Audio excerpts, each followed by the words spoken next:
instead of creating shadows because of the black, I was creating lights, and she looked like she was glowing, and it just came out terrible.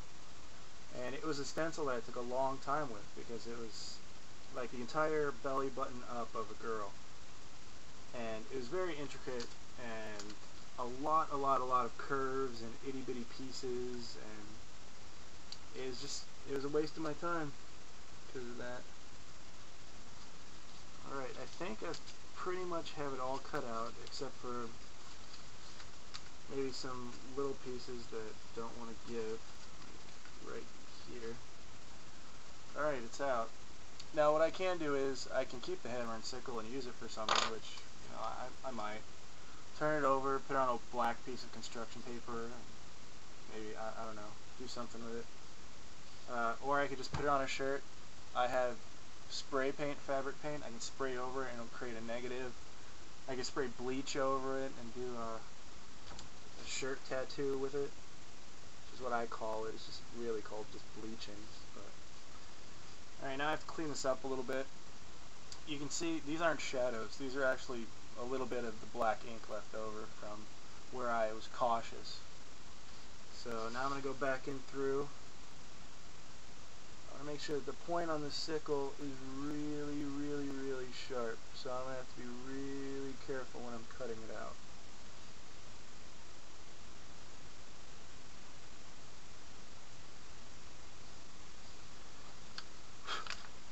There's nothing wrong with blowing away the small pieces. As a matter of fact, sometimes it's the easiest way to get rid of the debris. So, I don't know. I normally like to have like a large flat area when I cut, especially like a solid wooden table, or I'm using my computer desk right now because I only have a webcam. I don't really have a video camera. I used to, but the one I had was garbage. It was trying to do too many things at once. It was a webcam, it was a video camera, played MP3s, it did voice recordings.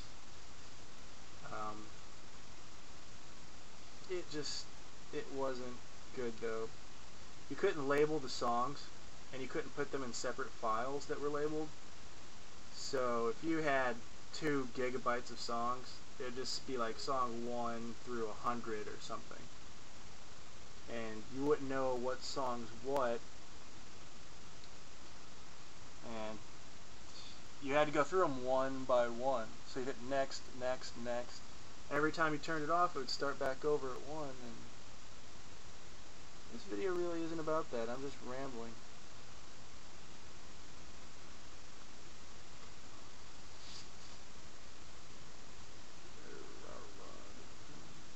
Alright. That's decent.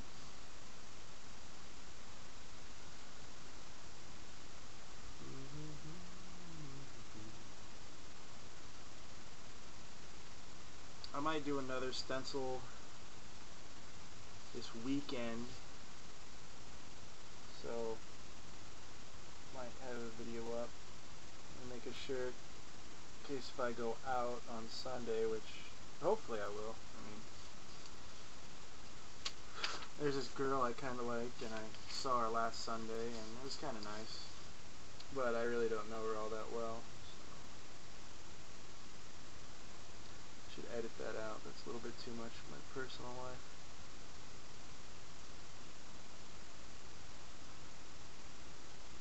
I'll just go over that with some audio, or just silence it, I guess.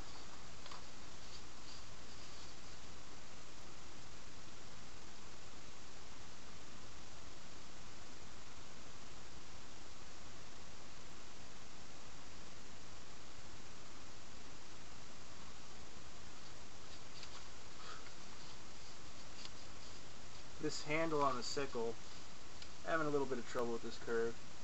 I'm just shaving it down, really. Little by little, all the black's going away, and it's making a nice little curve on this handle. So, I'm pleased with it.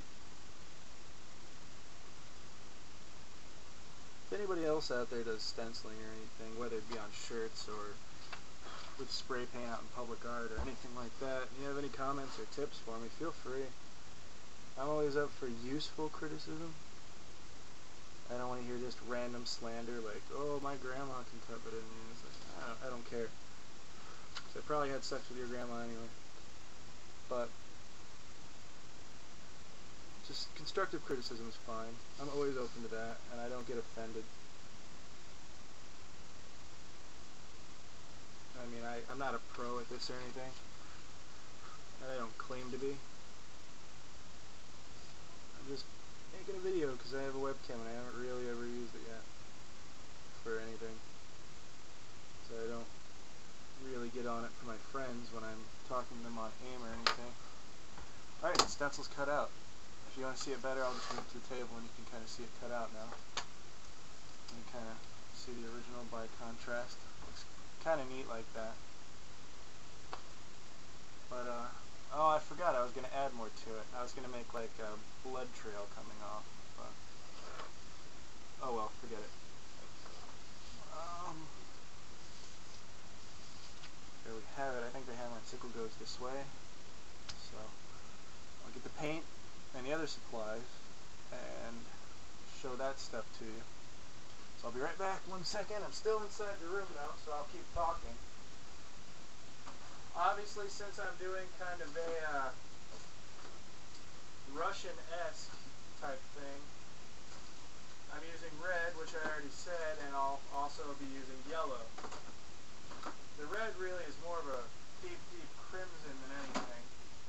Well, it's called scarlet, but it's a very Soviet-looking red. I like it. It's one of my favorite shirts, and it doesn't have a design on it.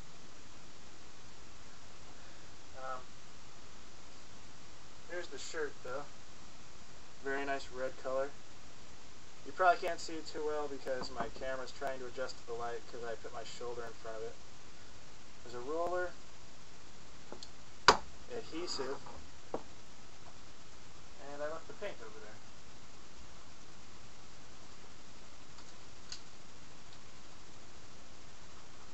Yellow paint.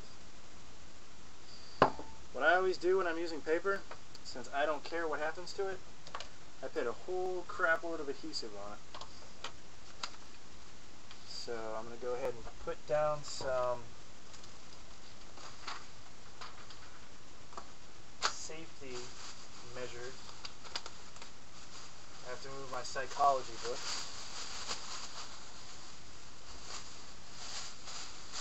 I'll normally just take a plastic bag and spread it out.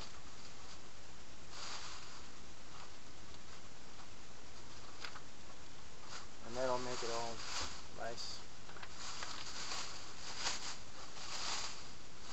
Oh yeah, totally promoting Goodwill right now. I get a lot of books from there, and sometimes I can find shirts there that are still new, but department stores donate for a tax write-off. The red shirt I'm doing right now I got for $4.50 from Walmart. That shaking noise is me getting the adhesive ready. You want to make sure it's good and shaken, because if not, mostly just moisture will come out, and it'll just make your paper wet and soggy and not sticky or tacky at all, which you really don't want.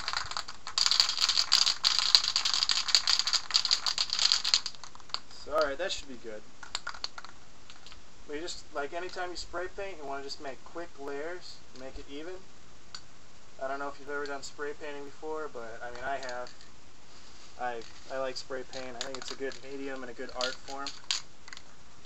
I've never done it like on public property, but I've done it on my car. You start at one side and just lightly go back and forth.